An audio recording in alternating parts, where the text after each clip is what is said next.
Well, the Indian that I used, I saw that in a postcard. It represents typically what type of woodland Indians were: Chippewa, Ojibwe, Wyandot. Shows the canoe, typical canoe. What's important in that, for me, the main thing was those burial mounds in the background that are in the area still, which are important to Delray.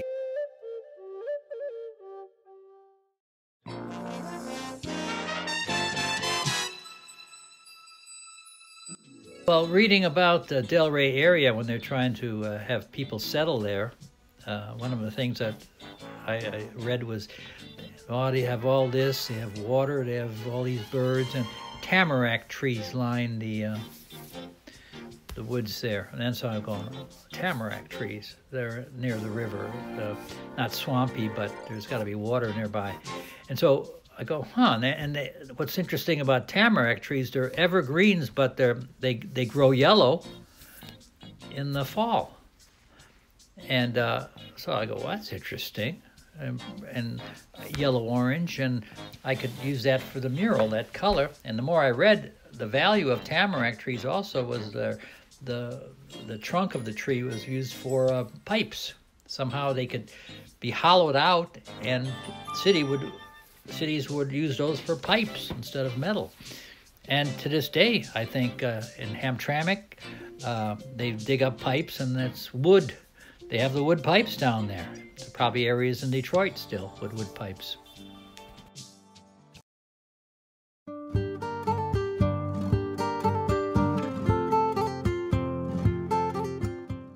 The name of Delray comes from Mexico. Earlier, Delray was called Belgrade, the village of Belgrade. So looking into that, 1845, Mr. Augustus Borodino joined the army and was in part of the American forces that came with General Scott from New Orleans to Veracruz and then to outside Mexico City. There was a mill called Molino del Rey, the mill of the king, and an iron mill that they would melt down iron and stuff. Rumor was that bells from the churches in Mexico City were being sent at night and melted down to make cannons, which was like a typical weapons of mass destruction. You know, you can't do that. That's a warlike move. So the United States attacked the mill. It was a fortified mill. Americans just kept on going and went right into Mexico City and won the war.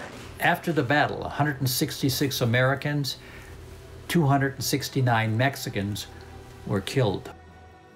There's a cemetery still at that point.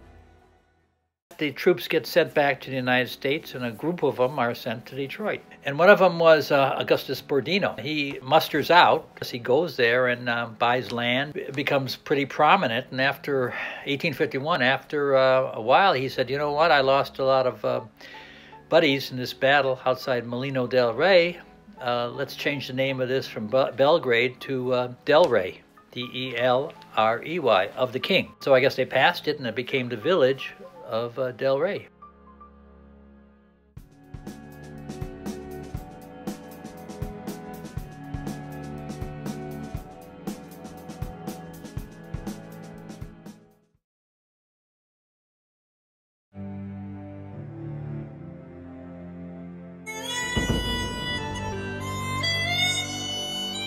Fort Wayne was founded in 1851. It was mainly, since it's on the border with Canada, there was still some back and forth with England about who owned the Oregon Territory in the far west. So along the border there was some build-up on both sides, possibilities of war. And one of the key things in 1918, First World War, was they had 1,300 African-American soldiers stationed there from the Signal Corps doing work. There was a segregated army during that time. Fort Wayne right now is a museum, and Fort Wayne was pretty neat, and that's part of Delray.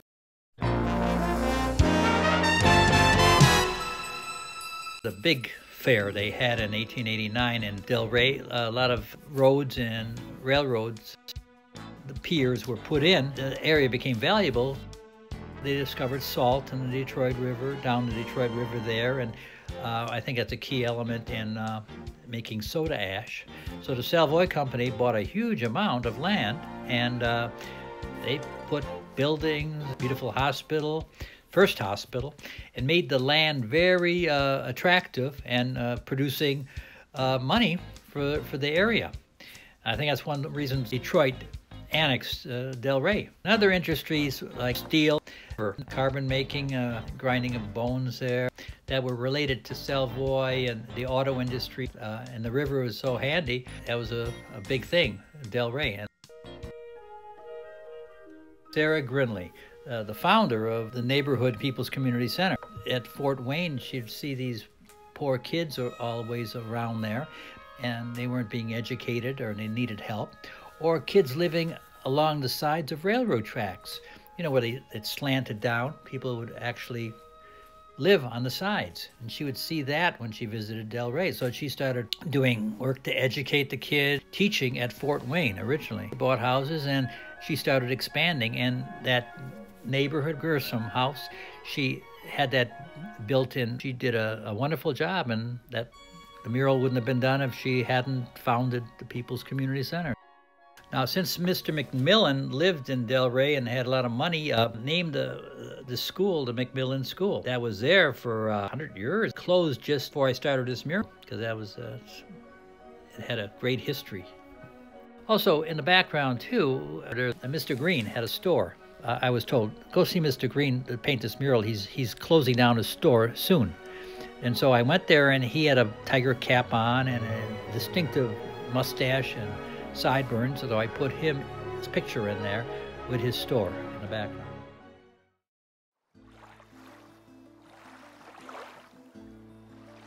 Delray is right on the river. I mean, the paddle wheel boats go by there all the time, and in reading about the ship for contagious diseases, that was docked. I found a photograph, and it showed it was docked in Delray, out of the way. They wouldn't go to the hospital. They'd kind of go off into the ship. The largest paddle wheel boat ever made, there were two of them going to Buffalo, like Greater Detroit and the Greater Buffalo. They would go back and forth to Buffalo and back and forth to Detroit. It's fabulous. I guess they had bands, and restaurants. And so I thought that was pretty unique, and I guess it started in the 20s. The Buffalo ship later was discontinued early with World War II because it's a big flat base underneath the ship. Yeah, I think they made it into a aircraft carrier to practice landing planes on top of it. The Greater Detroit operated till the 1950s, when it was then dry docked and later burned in Lake St. Clair. And I also have a Mackinac ship in that I saw in Mackinac Island. It's a kind of a small sailboat that was used all around. On one large triangular surface, in the hall, is the map of the neighborhood of Delray. On the opposite wall is the industrial fair that was in 1889 in Delray. The land was cheaper, and fairs were pretty much the rage. At that moment in Paris, they had the Eiffel Tower being built for the World's Fair in Paris. So fairs were all around. They had a general manager of this fair, or vice president. He talked this up and got Macmillan,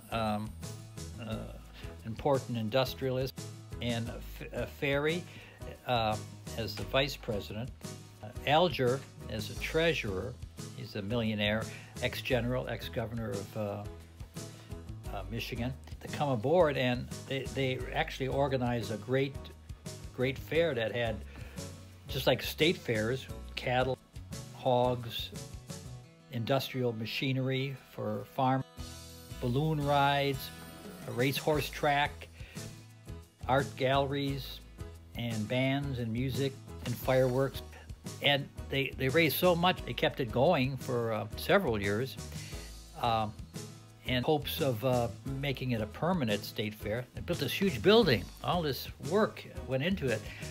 Railroad lines, docked with boats and visitors, putting like Michigan on the map, showcasing the Michigan industry. The art, I was checking art pictures that were in that fair.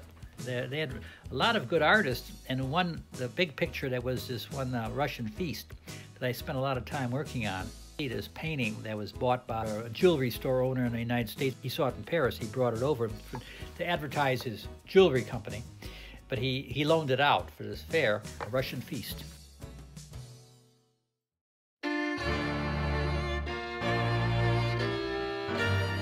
The Hungarians were the largest ethnic group that Delray was famous for. When you think of Delray, even when I was younger, it's Hungarian. Hungarian restaurants, food, the gypsy music with the violins and things Hungarian. And the churches, one of the church, Holy Cross, it looks beautiful and people come to it a lot. And I met the priest in charge and I drew him.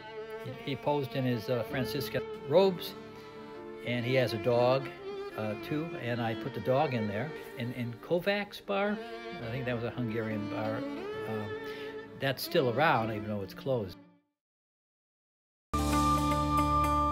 Ending the mural, I showed like present day where the neighborhood house where this mural is now. People's Community Center got money from Chrysler and they built this beautiful building. The area was a soccer field and that was part of Detroit Recreation Department. They built onto that, and you see the bus coming in with the children from Detroit, the area, and they get out of the bus and they come running into the building. I showed that.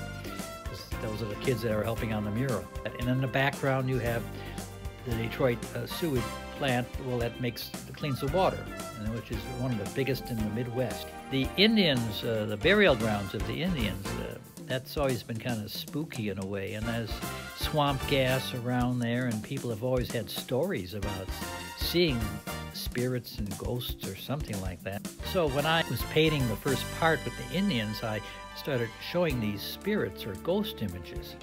And since the mural where the kids are getting out of the bus and they're coming into the People's Community Center, I kind of let the spirits kind of float into greeting the kids. And the kids are seeing these spirits, and that's kind of interesting.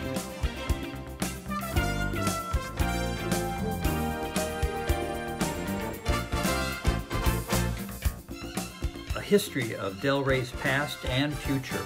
This can be seen by the female student painting the yet-to-be-built Gordie Howe Bridge, creating a new future for Delray.